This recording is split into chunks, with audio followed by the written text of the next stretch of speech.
নমস্কার। ২৬শে মার্চ ২০২৬ বৃহস্পতিবার, চন্দ্র মিথুনের নক্ষত্র আদ্রা, বেলা ৪:১৯ পরে পুনর্বসু নক্ষত্র, রাহুকাল বেলা ১:৩০ থেকে ৩টে পর্যন্ত। মেষ রাশি, কর্মক্ষেত্র শুভ, ব্যবসায়ে নতুন যোগ, আয় বৃদ্ধি, পারিবারিক ভ্রমণ যোগ এবং মানসিক শান্তি। বৃষ রাশি, কর্মক্ষেত্র সমস্যা বৃদ্ধি, ব্যবসায়ে গোপন শত্রুর থেকে সাবধান, আয় মধ্যম, মানসিক দুশ্চিন্তা। মিথুন রাশি, কর্মক্ষেত্র উন্নতি, ব্যবসায় নতুন যোগ, আয় বৃদ্ধি, পারিবারিক ও মানসিক শান্তি। কর্কট রাশি, কর্মক্ষেত্র মাথা ঠান্ডা রাখুন, ব্যবসায়ী উন্নতি, আয় বৃদ্ধি, পারিবারিক সমস্যার সমাধান এবং মানসিক শান্তি।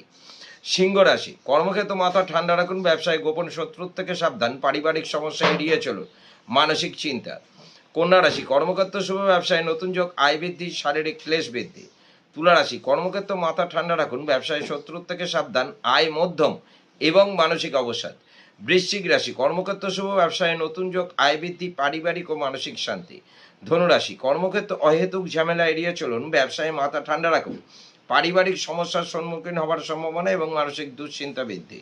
মকর রাশি, কর্মক্ষেত্র মাথা ঠান্ডা রাখুন, ব্যবসায় শত্রুর থেকে সাবধান, পারিবারিক সমস্যা, ব্যয় বৃদ্ধি, মানসিক দুশ্চিন্তা বৃদ্ধি। কুম্ভ রাশি, কর্মক্ষেত্র শুভ, ব্যবসায় গোপন শত্রুর যোগ দৃষ্ট হয়, পারিবারিক সমস্যা এড়িয়ে চলুন এবং মানসিক অবসাদ। মীন রাশি, কর্মক্ষেত্র গোপন শত্রুর থেকে সাবধান, ব্যবসায় অহেতুক ঝামেলা এড়িয়ে চলুন, শারীরিক ও মানসিক ক্লেশ বৃদ্ধি। নমস্কার।